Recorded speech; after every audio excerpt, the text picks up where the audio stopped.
ہر پل Jio drama سکنجا بن چکا ہے بہت ہی زیادہ انٹرسٹنگ. اس میں ہمیں دکھایا جائے گا کہ سارا الزام جو ہوتا ہے وہ ثاقب پہ لگا دیا جاتا ہے. اس پر اس کی پھپھو جو ہوتی ہے وہ اس کی بہن کے ساتھ جو ہے وہ رشتہ بھی ختم کر دیتی ہیں. ان لوگوں کو جو ہے دھکے دے کر باہر نکال دیتی ہے. اس پر جو ہوتی ہے ثاقب کی والدہ وہ تو وہیں پہ بے ہوش ہو جاتی ہیں. ان کی بہت زیادہ طبیعت خراب ہو جاتی ہے اور اسی ٹائم میں ان کو جو ہے ہاسپٹل لے کے آیا جاتا ہے. دوسری طرف رانی جو ہوتے ہیں وہ ان لوگوں کو اکیلا نہیں چھوڑتی اور وہ کہتی ہے کہ تم لوگ جو ہے وہ ہمارے گھر چلو اور ہمارے ساتھ رہو.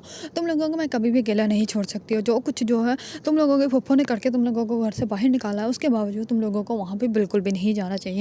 جبکہ کسی کو تو پتہ ہی نہیں. یہ سارا معاملہ جو ہے وہ رانی نے خود ہی خراب کیے ہیں تاکہ جو ہے وہ ثاقب کو اپنے اور قریب کر لے اور اس کی فیملی میں جو ہے وہ اچھی بن کے انٹر ہو جائے. جبکہ ان لوگوں کو پتہ ہی نہیں کہ ان کے اوپر جو مصیبت آئی وہ سب ساری مصیبت کی وجہ ہی رانی خود ہے. اس پر رانی جو ہوتی ہے وہ بہت زیادہ خوش ہوتی ہے اور وہ ان لوگوں کے اور بھی زیادہ اٹیچ ہو جاتے ہیں. اس پر ثاقب جو ہوتا ہے وہ کہتا ہے کہ تم نے ہماری جتنی بھی مدد کی ہے اس کے لیے میں تمہارا شکر گزار رہوں گا ساری زندگی.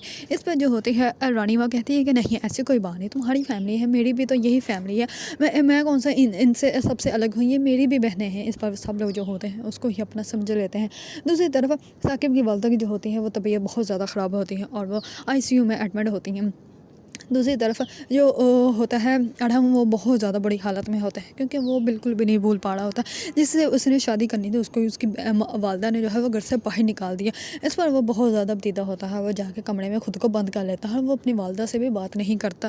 دوسری طرف اس کی والدہ جو ہوتی ہے وہ جاتی ہے رانی کی والدہ کے پاس. وہ جا کر ان کو کہتی ہے کہ اب میرے اوپر جو بھی مصیبت ٹوٹی ہے اس کا حل جو ہے وہ تم ہی نکال سکتی ہے. اس پر رانی کی والدہ جو ہوتی ہے وہ کہتی ہے کہ بتاؤ میں کیا تمہارے لیے کر سکتی ہوں. اس پر وہ کہتی ہے کہ تم اپنی بیٹی رانی کا رشتہ جو ہے وہ میرے بیٹے ارحم کے لیے دے دو. اس پر وہ بہت زیادہ حیران و پریشان ہو جاتی ہیں کیونکہ ان دونوں ماں بیٹی نہیں تو یہی ساری مصیبت جو ہے وہ کریٹ کی ہے. اب وہ کیسے ثاقب کو چھوڑ کے جو ہے ارحم کے لیے اپنی بیٹی کا رشتہ دے دے. اس پر وہ خاموش ہو جاتی ہے اور وہ کہتی ہے کہ نہیں میری بیٹی جو ہے وہ صرف ثاقب کو پسند کرتی ہے. وہ کبھی بھی ارحم کے لیے ہاں نہیں کہے گی.